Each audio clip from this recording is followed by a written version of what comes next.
Now, Michael Jackson passed away just weeks ago, and already there's a swarm of controversy surrounding his death. Was it suicide? Was it accidental? Was it intentional?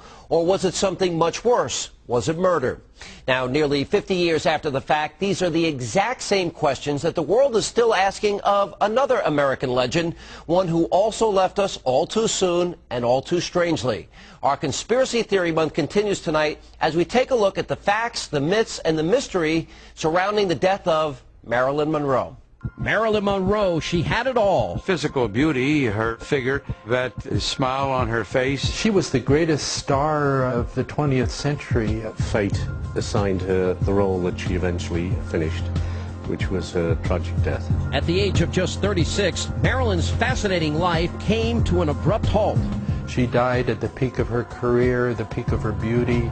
Adding to the starlet's mystique was the truth about how she died, which continues to be shrouded in mystery to this very day. People don't really want to know what actually happened to her. I think they would prefer the mystery because what really happened to her is a rather dark story. August 4th, 1962, Marilyn had spent the day quietly at her home in Brentwood, California. There were a series of phone calls that she received that evening. One of them was from Joe DiMaggio Jr., who said that she was very clear-minded.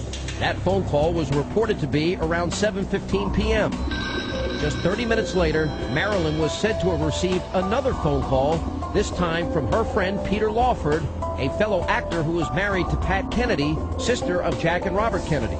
And she wasn't sounding quite as clear-minded anymore. Her words were slurry. She sounded, extremely disturbed, according to Lawford. At this point, the story takes many twists and many turns. She was found dead quite unexpectedly, found presumably by her maid.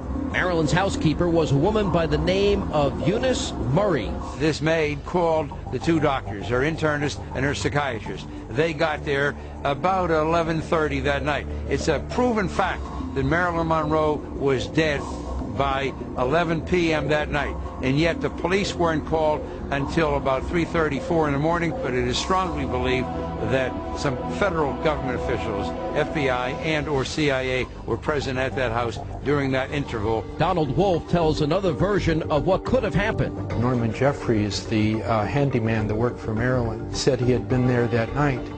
And he said he was in Mrs. Murray's room. They were watching television when Robert Kennedy and the two men that were dressed in suits arrived at the door and told Mrs. Murray and Norman to leave.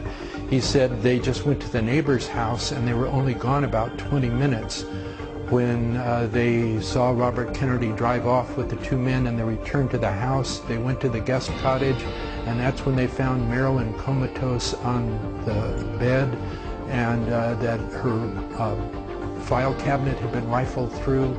Lividity on the posterior side of Marilyn's body could indicate that she actually died lying on her back. A possible explanation of this could be Wolf's theory, that Marilyn died on her back in the guest cottage and then was moved to her bedroom inside of the house and arranged face down. Jack Clements, who was the watch commander at the Westwood Village Police Department, received the call that Marilyn had died, and he went to the address at about 4:30 in the morning. He found her body face down on the bed, her arms and legs to her side, and Jack Clements knew immediately. He told me that the death scene had been rearranged. The official cause of death was ruled to be acute barbiturate poisoning by Dr. Thomas Noguchi of the Los Angeles County Coroner's Office. Marilyn's autopsy report revealed lethal doses of Nembutal and chlorohydrate were found in her system. The question is, how did the drugs get there? The amount of pills that would have been taken by her was a huge amount, so her death could not have been accidental. To have that high level of an barbiturate in her bloodstream, she would have had to swallow from 60 to 85 tablets, according to Dr. Noguchi. Yet when he examined her digestive tract, there was not one scrap of evidence of barbiturate in her digestive system, none at all. It would seem that the chloral hydrate very likely may have been ingested. It would have made her quite cloudy, and at that point then it is very easy to inject somebody. Injection of the Nembutal would lead to a rapid death and would not result in any residue being found in her digestive system. If Marilyn was indeed injected with the drugs that killed her, then who administered the lethal shot? Is it possible that America's favorite movie star was murdered? I believe there are too many reasons to sustain a contention that she committed suicide, and that, of course, then leaves you with homicide. Many theories hint that her death somehow could be related to her ties with the Kennedy family.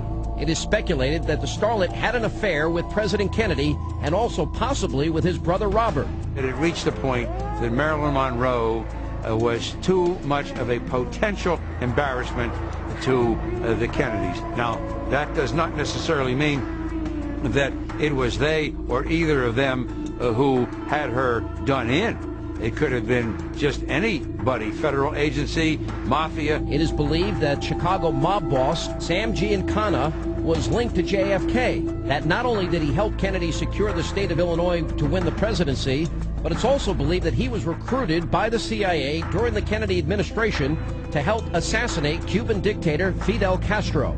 Some have suggested that the mobster may have been recruited to help assassinate Marilyn as well. Marilyn Monroe certainly had links through Frank Sinatra. She knew the likes of Sam Giancana, but there's no evidence whatsoever that the mob did her in. So what then really happened on the night of August the 4th? There was obviously a cover-up of what happened to her. There were samples from the autopsy that disappeared.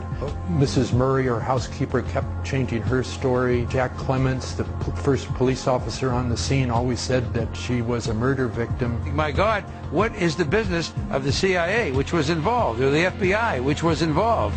And why are they still holding on to information now in 2009 and a death that occurred in 1962 that we're told was just a suicide? It doesn't make sense. Was the official explanation of suicide just a convenient cover? The coroner put down probable suicide.